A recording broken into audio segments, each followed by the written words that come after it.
Well, hello everybody, and welcome to episode number 30 of Cardboard Time.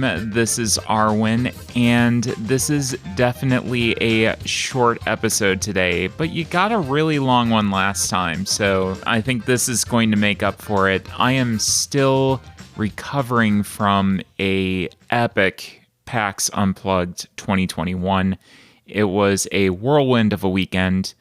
Basically nonstop from Thursday until our flight home on Sunday, and then getting in very early this Monday morning as I'm recording this Monday night for a Tuesday release. So it has been not a whole lot of sleep, but very, very, very worthwhile. It's an amazing, amazing experience, and one that I will touch on a little bit coming up towards the end. So, without further ado, let's talk about my beer of the day. And the beer of the day today is the Oktoberfest by MacArthur's Brewhouse in Cuyahoga Falls, Ohio, so very local. I felt that this was kind of okay. It was fairly standard.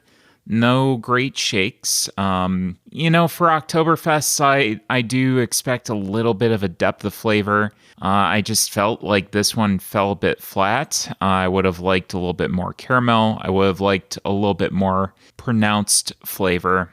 I gave this a 3.25. It was, again, okay, but nothing super overwhelming or great. And let's go to the Shelf of Shame. Well, this isn't too bad.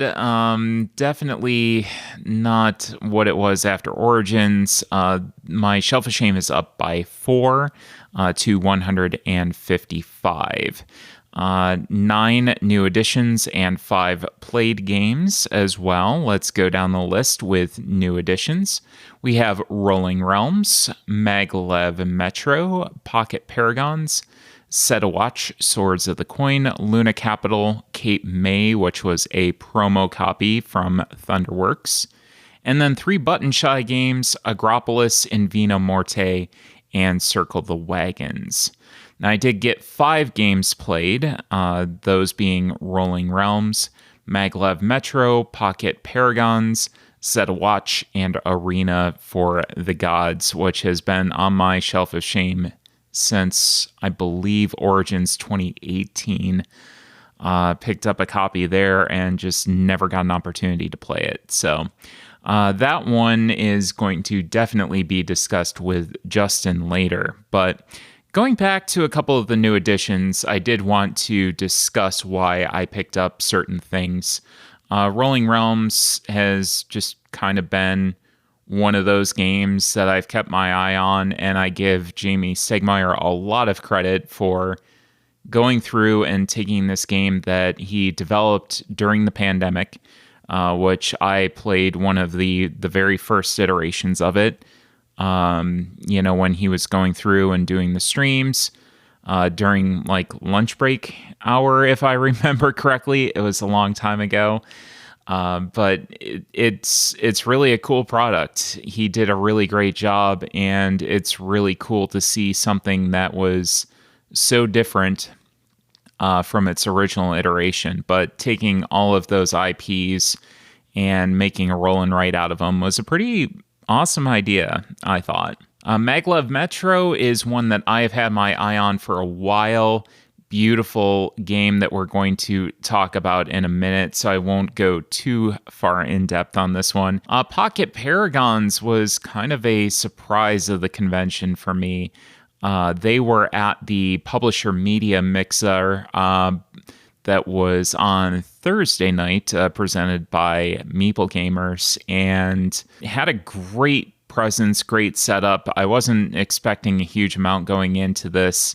Out of this game. It's essentially, and I think I'm kind of doing it a disservice by calling it, rock, paper, scissors. Decent depth of strategy and a very small footprint as well. So that I love those little tiny small footprint games. There's a lot of different ways that you can combine them. There were a lot of developments, as far as different game modes that you could use them for as well. So I picked up a couple of sets of those to have on hand. Super simple to teach, very portable. So I'm looking forward to playing some more of that because I think that this one was definitely a little bit of a sleeper hit at PAX Unplugged. Set a Watch Swords of the Coin. So Jamie taught me how to play Set a Watch at PAX Unplugged. And after our interview with Mike Ganade last episode, I really wanted to get this one out because I had heard so much buzz about it and finally did. And let me tell you what a cool cooperative game this is. We had a fantastic time playing this. Got our butt kicked, but it was really, really amazing. Loved the game so much that I bought the standalone expansion, which is Swords of the Coin. Definitely copies were kind of flying off the shelves of that, as I saw that pile kind of diminishing over the weekend. So good for Rock Manor for being able to get that out and, have some good sales of that. I'm looking forward to seeing what Swords of the Coin brings, over the base game of Set a Watch, which I will definitely also be picking up at some point. Suitcase space was definitely at a premium, so I kind of had to hold off on certain things. Luna Capital was a Devere game, and I love the Red Cathedral, which is my only other Devere offering, but a couple of interesting games that they had there. Luna Capital was one of them. Looks like a pretty straightforward to play game, but also very strategically sound. And then Batoku looked extremely heavy, but I didn't think that after hearing the description of it, it sounded too bad. I think that's one that I'm going to pick up at my FLGS eventually. Beautiful, beautiful, beautiful game, but it's very, very intimidating. I would say looking at the board is very similar to an experience of looking at Feast for Odin, where you just have this gigantic board, a bunch of symbols around. But once you know what those symbols mean, it's pretty easy to navigate. So that'll be interesting to see Batoku. Luna Capital seems a lot more straightforward and easy to play. So looking forward to that one. And it was a little bit of a smaller footprint to put into my bag. So like I said, absolutely loved Red Cathedral, so Luna Capital should be a interesting choice to see what we can get out of it. I'm definitely looking forward to playing that one.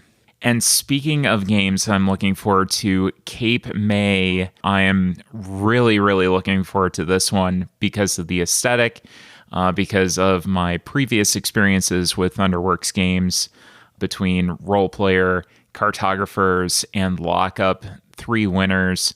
Cape May is kind of the first divergence I've seen from that kind of theme and from that universe that at least I know of. And I'm interested to see what they do with it. So, again, a beautiful theme, something that I feel is very welcoming and kind of enticing to maybe a lighter gamer as well, and you can kind of trick them a little bit. And then, of course, my favorite button shy games, Agropolis is one that I've been meaning to pick up for a while because Sprawlopolis is just so good. I also did wind up picking up the combination pack, so you can combine Agropolis and Sprawlopolis as well. So looking forward to checking that out. And then Invino Morte, kind of more of a party game, and Circle the Wagons is a straight up 2-player game that I have also heard a ton about. So those were my new additions. A ton of promos from AEG as well. Went to their booth and played some Meeples and Monsters. Between Jamie and I, we both sat at the same spot and got to see the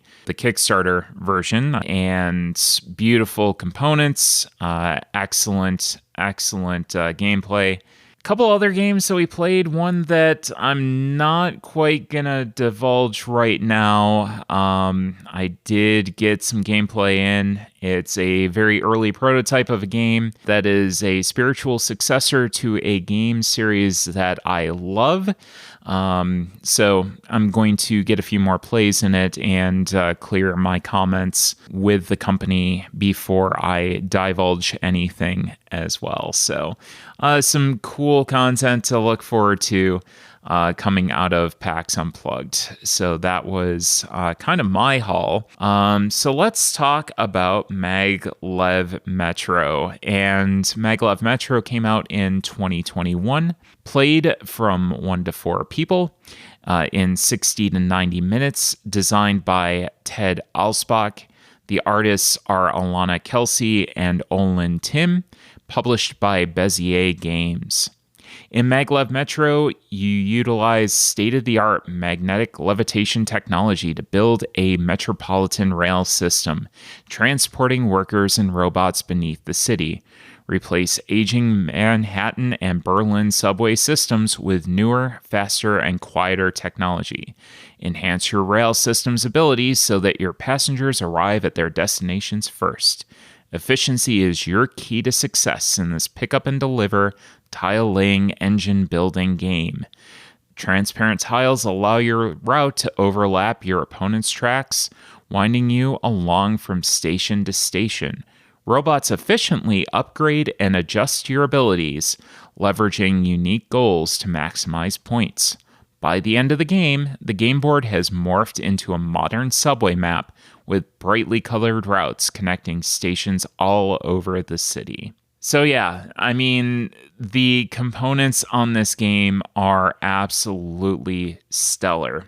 So that goes from the transparent tiles, which I talked about in the description, which allow for you to very easily see a diverging paths between stations in your player color. Super easy to see where everything is going and follow along with that. That to me was such a cool concept. So amazing job to the team for doing that. And then the recessed player boards, the super chunky tiles, the ridiculously high quality metal start player token, basically metal base trains with very high quality plastic on the sides as well, and then wooden meeples. This game has such a high production value. It's awesome. So again, really kudos to the team for putting together a very spectacular component set. One thing that I do wish had been included, and I guess I'm glad that maybe it hadn't, because that would increase the price a little bit, was a insert. I do find that an insert would be pretty helpful for making sure that you had your different meeple types sorted out. There's 3 different colors worth of robots, and then 4 different passenger types. So those, you have to wind up separating 7 different types of meeples. Gets to be a little bit much. But yeah, it was interesting to see, how this engine building kind of evolved over time, and the engine building combined with the pick up and deliver mechanism where you became more efficient, where your stops, you could pick up more passengers and drop off more passengers, or you could move more. Those choices that you got to not only increase but adjust as an action as well were pretty cool. I really felt like I was definitely building something up, which again in an engine building game is the name of the game, right? But this allowed you to also adjust on the fly based on what you were trying to do. So you kind of shifted gears, which I definitely appreciated. The end game bonuses not being automatically scored. So the fact that you had to put resources towards achieving your end game bonuses past the first one was also really cool, because those were resources that you weren't putting into something else, like going and increasing the score for your passengers that you were dropping off or your railways that you were building. So that was a really, really cool concept. Solo mode was decent. It did feel a little bit punishing. Multiplayer with your friends is absolutely where this game is at. The solo mode will give you an idea of how the game works. And then past that, I think that this game's sweet spot really is in getting it out to the table with your friends. So just for the solo mode, I'm not sure that I would keep this. But multiplayer, I absolutely feel that it's a solid game. And then the turns are extremely fast. So before you know it, it's right back to your turn again, and understanding what you want to do and the getting an assessment of the board state is also extremely quick. So extremely fast turns. And the copper meeples do look a little bit too similar to the gold meeples, and I'm not the only one that's noticed this as well. This has been on multiple reviews of this game. But I did get a message from Bezier Games once I had posted a picture with that on there. And they did inform me that there is a replacement meeple program. It does cost $3 to ship the meeples to you, but it is very, very quick, much faster than I was expecting. I submitted the claim right before PAX Unplugged, and I had my meeples before I got back home. So it was very quick. They were very responsive to it. Some will be happy about that. $3 isn't a huge amount to some people, but there's other people that feel that should be a free item. So some are going to be happy with that, and some are going to say, well, this should have been something that I could send in for free. I'm more towards I'll pay the $3 just to cover the shipping and have something that I can just come right out of the box and not have to do any extra work for. I feel that it's very worth it.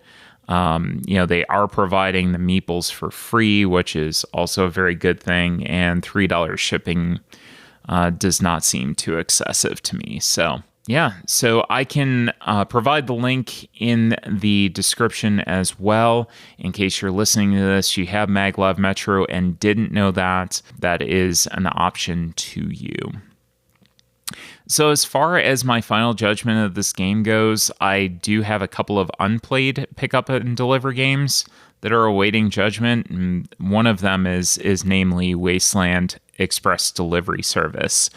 I have not gotten that to the table. I'm not sure if anything's going to beat this experience. So this was really awesome with the combination of the engine building, the pick up and deliver. The production value was stellar on it.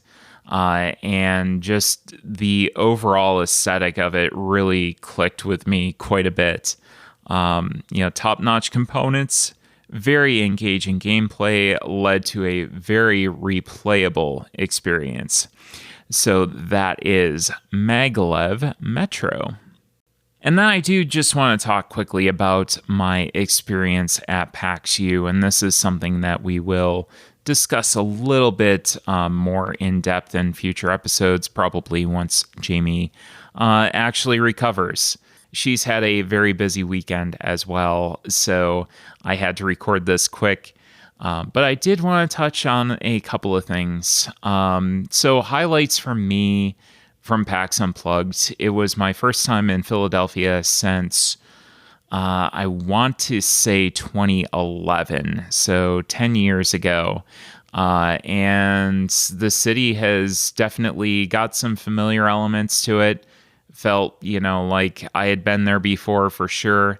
The Reading terminal was amazing. Lots of really cool, great food there. You could get just about anything that you wanted.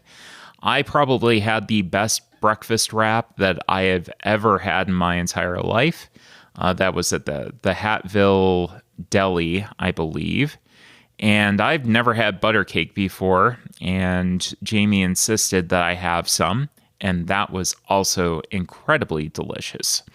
The Denix pork sandwich that we had fell flat. We saw them preparing the pork the day before we had the sandwich, and the sandwich was okay. It was fine. But again, I wasn't too overwhelmed with it. I didn't see what the huge hype was about it.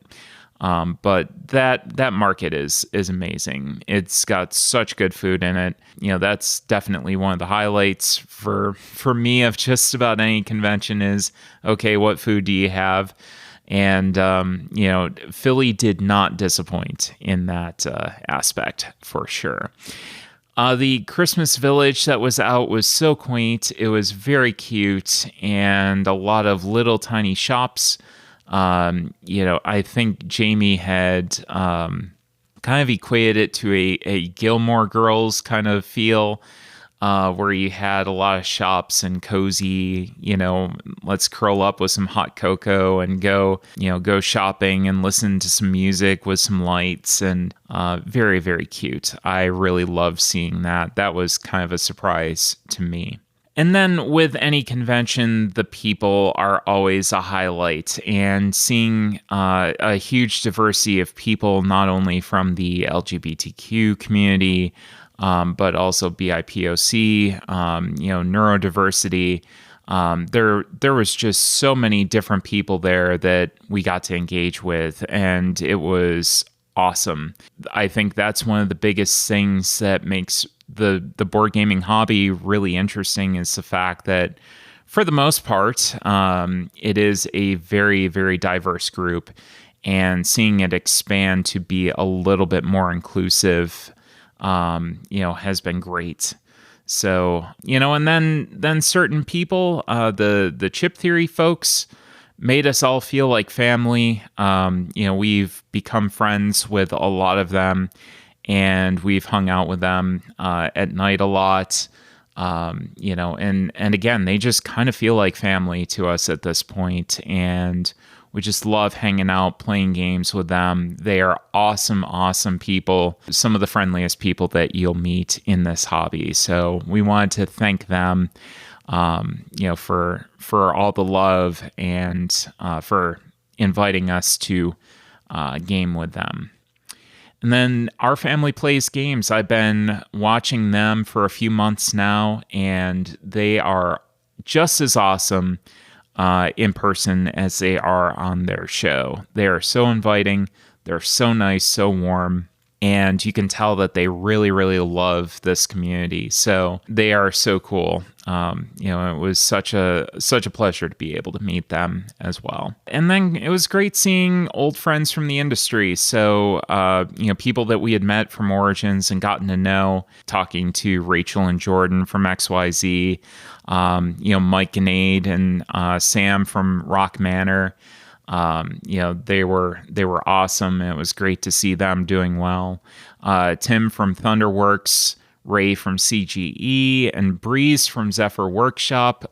Zephyr is the group that produces Aegis, which is a fantastic combining robot game, my tactical combat game of choice. It was awesome being able to see him, because I had met him pre-transition, and being able to see him and talk to him post-transition, and have him kind of remember Justin and I, it felt heartwarming, and I was really moved that he remembered us. So that was super cool. And then, of course, as well as connecting with new friends, we played a lot of great games with some great people as well. Some different content creators, some different designers. I think the best thing about gaming is that the games and the titles become secondary, and really just hanging out and laughing, swapping stories, and just living in that moment is really what that's all about. So it's a really cool experience. I would highly recommend PAX U if you haven't been. And then, of course, I didn't have a highlight from the hotel. The shower was not a highlight. I took 3 cold showers in my time in Philadelphia, and they were all miserable. So I definitely don't miss the shower from that hotel. But we'll have a more in-depth discussion with Jamie coming up very soon. All about PAX U, all about the rundown, our favorite games, etc. But I did want to talk a little bit about it tonight. It's kind of a decompression and a little wrap up. So I think I'm going to call it there. I think that I'm going to go get some sleep. Like I said, my arrival at home this morning was 2 a.m. So I think I'm going to pretty much stop talking and go get some sleep. So anyways, next time we will be discussing the best games of 2021. It's coming up already. I have the list. I'm kind of working it out, but I will definitely have that very shortly. So that's something to look forward to for next episode. So if you want to know a little bit more about Cardboard Time, please visit our website at cardboardtime.com. Our Instagram and Twitter is at cardboard_time. And if you have any questions, suggestions, or ideas for discussion topics, you can always email cardboardtime@gmail.com. And as always, thanks again for listening, and we'll see you in another 2 weeks for another episode of Cardboard Time. Happy gaming.